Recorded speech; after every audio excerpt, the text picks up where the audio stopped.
Bonjour les Agamas, la chirurgie esthétique en Turquie t'a toujours intéressé? Alors reste bien pour la suite de la vidéo pour connaître mon expérience.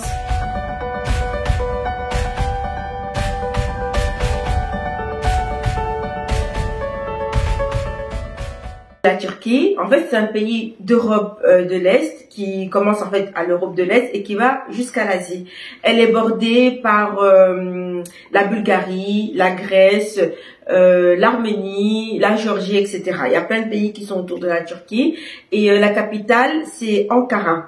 La ville principale de la Turquie c'est Istanbul et c'est justement à Istanbul que j'ai été effectuer mon voyage en tant qu'accompagnatrice d'une amie qui allait se faire sa première chirurgie esthétique en Turquie. Nous allons rentrer dans le vif du sujet. Pour commencer, au niveau administratif, qu'as-tu besoin pour aller en Turquie en temps de Covid? En tant que ressortissant d'un pays de l'Union européenne, il te faut une carte d'identité à jour. Mais c'est préférable d'avoir un passeport à jour. Mais avec la carte d'identité, on peut tout autant voyager parce que la personne que j'ai accompagnée a voyagé avec sa carte d'identité nationale et moi j'ai voyagé avec ma carte avec mon passeport. Il faut d'abord aller sur le site du gouvernement turc pour pouvoir en fait il y a un document en ligne qu'il faut pouvoir remplir pour pouvoir dire en fait où est-ce que tu vas aller, tu vas séjourner, etc., etc. Il faut savoir que à l'heure actuelle, donc c'était en septembre 2021, on n'a pas besoin d'être vacciné pour entrer en Turquie. Donc juste un pass sanitaire avec un test PCR suffit. Donc voilà.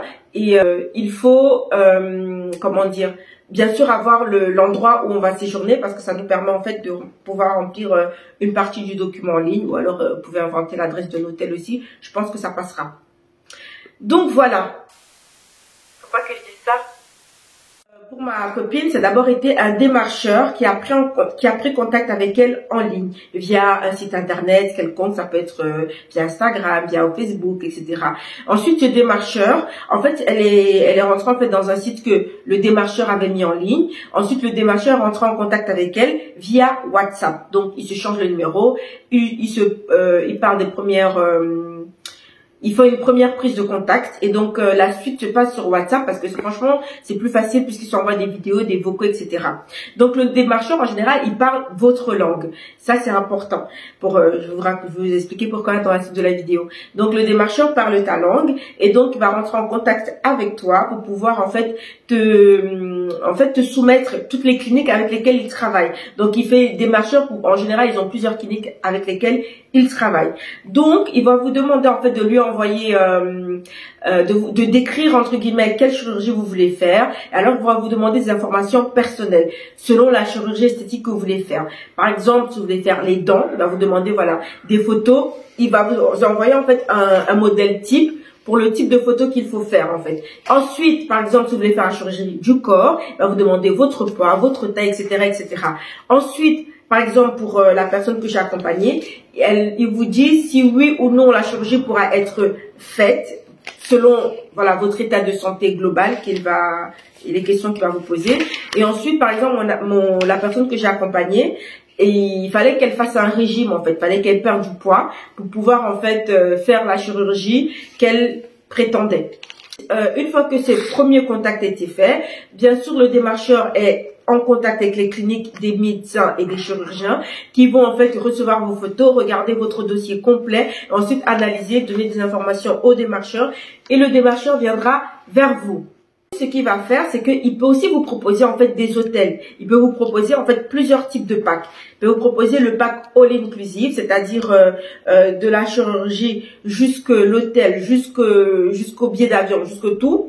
Il peut vous proposer cela. Vous pouvez dire, voilà, vous pouvez dire par exemple, nous on a choisi de prendre nos billets d'avion nous-mêmes, on a choisi de prendre notre hôtel par nos propres moyens. Mais ça aussi, il peut vous composer en fait un pack où vous n'avez qu'à remplir le document en ligne et après il vous envoie les billets d'avion, vous voyagez. Pour ceux qui ont plus la flemme. Mais en général, ça revient quand même, enfin nous on a trouvé que ça nous revenait moins cher de voyager par nos propres moyens en achetant notre propre billet d'avion et en prenant nos propres chambres d'hôtel.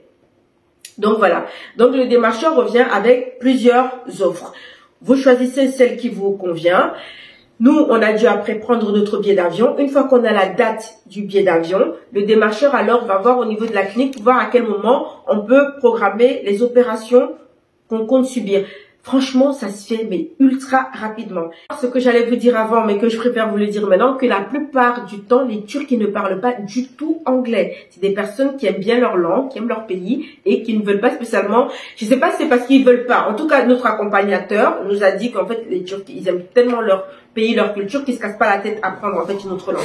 Et vraiment, ça a été vérifié parce que dans la plupart du temps les chirurgiens, les médecins, ils parlaient quasi pas anglais en fait. Et donc Google Translate va être votre meilleur ami. N'oubliez surtout pas de télécharger la langue turque dans votre application parce que franchement ça nous a vraiment beaucoup sauvé la vie pour communiquer avec les infirmières, les médecins, etc. une fois qu'on est hospitalisé et quand notre démarcheur n'était pas là pour faire le traducteur pour nous. Maintenant que tu as tes documents d'identité en ordre, tu as rempli les documents en ligne qui sont en ordre, tu as déjà ta date d'opération, tu as ton billet d'avion, enfin tu as d'abord ton billet d'avion puis ta date d'opération et que tu es maintenant prêt à voler vers une nouvelle vie, vers ton nouveau corps, vers ton nouveau voilà. Voilà les Agamas, c'est la fin de la première partie de la vidéo. Je vous donne rendez-vous la semaine prochaine pour la seconde partie. En attendant, je vous laisse profiter confortablement de votre vol et nous, on se retrouve à l'atterrissage pour vous expliquer la suite du parcours vers notre nouveau corps en Turquie. Prenez soin de vous et restez curieux. Voilà, on dit dans la vie, il faut donner quand tu reçois. Là, tu reçois des informations gratuitement. C'est toujours bien de rendre l'appareil, quoi. Donc, allez, il faut rendre l'appareil, tu mets un like, tu t'abonnes, etc., etc.